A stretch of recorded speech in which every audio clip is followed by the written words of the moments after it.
For decades, the United States has changed the fate of many Middle Eastern countries. In 1986, America attacked Libya. In 2002, it invaded Iraq. And later in 2014, military operations began in Syria. Time and again, powerful nations tried to reshape the region.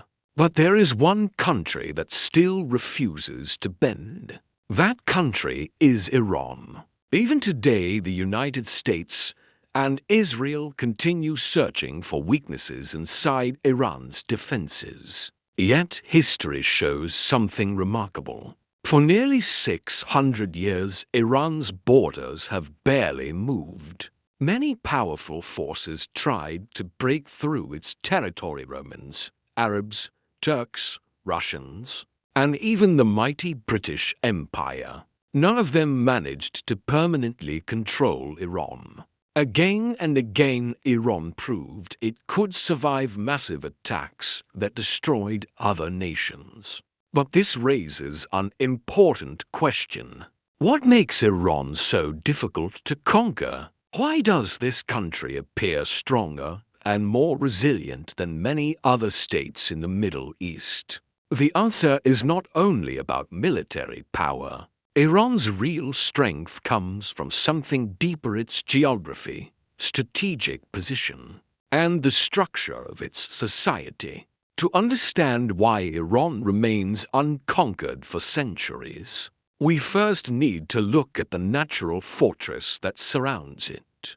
If Iran had to be described in one sentence, it would be this: Iran is a giant natural fortress. But unlike castles built by humans, this fortress was created by nature itself. Massive mountain ranges surround the country from almost every direction. In the south lies the Zagros Mountains, a huge chain that stretches across Iran like a protective wall. These mountains block easy access for any army coming from the Persian Gulf or Iraq. Toward the northwest, the mountains become even steeper and higher, forming a nearly impossible border with Turkey. Where mountains disappear, another obstacle appears. Large marshlands exist where the Tigris and Euphrates rivers meet. These swampy lands act like a defensive moat in front of a castle. Armies cannot easily move through them. To the north lies another barrier: the Alborz mountain range near the Caspian Sea and Azerbaijan. These mountains add yet another layer of protection. In the east, smaller mountain ranges stretch along the borders with Afghanistan and Pakistan. Together, these natural barriers surround Iran almost completely. And to the south lies the Persian Gulf, forming the final defensive wall of this natural fortress. For centuries, these geographical defenses have protected Iran from invaders. Any country's geography plays a huge role in whether it can be conquered or not. Iran's geography makes invasion extremely difficult. For example, Afghanistan is famous for defeating powerful invaders like the Soviet Union and the United States. One major reason is its mountains. Iran has similar protection. The mountain systems surrounding Iran make large-scale military operations extremely challenging. Armies cannot easily move tanks, artillery, and supplies through narrow mountain passes. But the challenges do not stop at the borders. Inside Iran, there are also two enormous deserts, Dasht-i Kavir and Dasht-i Lat. These deserts are extremely dry and almost uninhabitable. Because of this, most of Iran's 90 million people live in mountainous regions instead of the desert plains. For invading forces, this creates a nightmare. Mountains slow down troop movements.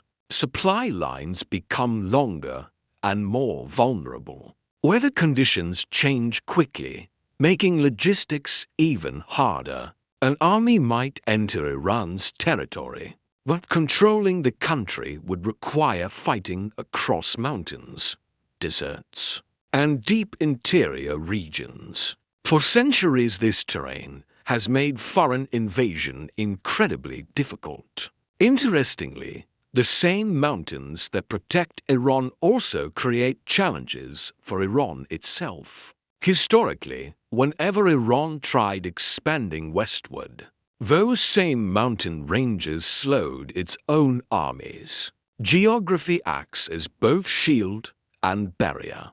Because of this limitation, Iran developed another strategy to influence nearby regions. Instead of direct military expansion, Iran built networks of allied groups across the Middle East. These groups operate in different countries and support Iran's strategic goals. Examples include Hezbollah in Lebanon, Houthis in Yemen, Islamic resistance groups in Iraq, Hamas and Islamic Jihad in Palestine. Through these alliances, Iran can maintain influence in surrounding areas without fighting large conventional wars, while geography protects Iran's homeland. These alliances allow it to extend its strategic reach beyond its borders. But Iran's advantages do not stop with mountains. Another powerful strategic asset lies in one of the most important waterways on Earth, the Strait of Hormuz. The Strait of Hormuz is one of the most strategically important locations in the entire world. This narrow passage connects the Persian Gulf to the open ocean. Every day, massive amounts of global energy pass through this single route. Iran controls the entire northern coastline of this strait. On the southern side, only a small portion belongs to Oman. Because of this geography, Iran has a strong advantage. The Iranian coastline forms a V-shaped position, allowing it to monitor and potentially control ships moving through the strait from multiple directions. If Iran ever decided to block this route, the consequences could be enormous. Nearly 20% of the world's oil supply passes through the Strait of Hormuz. In addition, around 90% of Qatar's liquefied natural gas exports also travel through this route.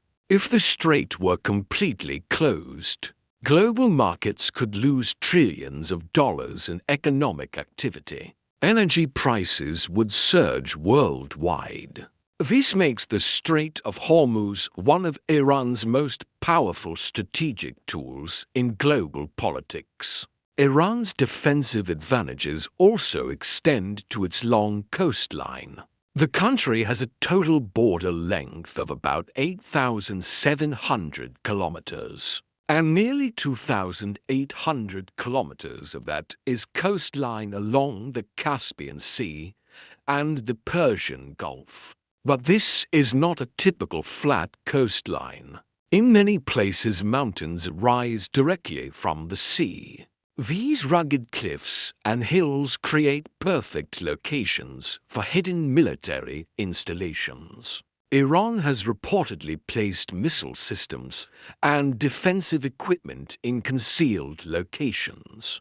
Along the coast, natural caves and blind spots make them difficult to detect with satellites or drones, even if an enemy army managed to land forces on the shore.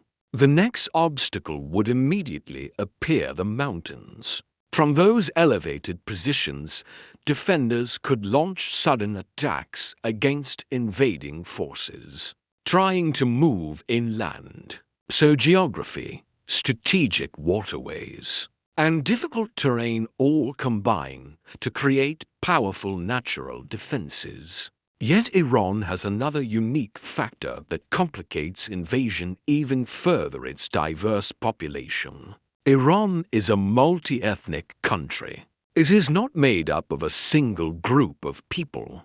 The population includes Persians, Azeris, Kurds, Arabs, Baloch, Turkmen, and several other communities. Each group has its own language, traditions, and cultural identity. Managing such diversity is not easy for any government. Different groups often demand rights, recognition, and protection of their culture. Protests and political tensions occasionally appear within the country. However, history shows something interesting. Whenever Iran faces an external threat, these groups often unite. Religion also plays a role. Around 95% of Iran's population follows Shia Islam, creating a shared identity that can strengthen unity during crises. For an invading power, this creates another challenge. Not only must they overcome Iran's difficult geography, but they must also deal with a large population that may unite against foreign control. Even powerful colonial empires like Britain, which controlled much of South Asia, never succeeded in turning Iran into a colony. A clear example of Iran's resilience appeared during the Iran-Iraq War in 1980. After Iran's Islamic Revolution, Iraqi leader Saddam Hussein believed the country was weak and divided. He launched a major invasion expecting a quick victory. At first, Iraqi forces advanced deep into Iranian territory, but the war did not end quickly. Instead, it lasted 8 brutal years. Iranian forces, along with ordinary citizens, resisted fiercely. Volunteers joined the fight, and the country mobilized massive national resistance. Saddam Hussein had expected Iran's ethnic groups to turn against the government. Instead, many of them united against the external attack. After 8 years and nearly 1 million casualties, Iraq failed to capture Iranian territory. This reveals Iran's final strategic advantage: its size and strategic depth. The country covers around 1.6 million square kilometers, roughly the size of 2 Pakistan-sized regions combined. Even if an enemy army crossed the border, reaching major cities like Tehran, Isfahan, or Mashhad would require traveling deep into difficult terrain. In many ways, Iran's land itself acts like a silent guardian, using distance, geography, and time as its strongest weapons.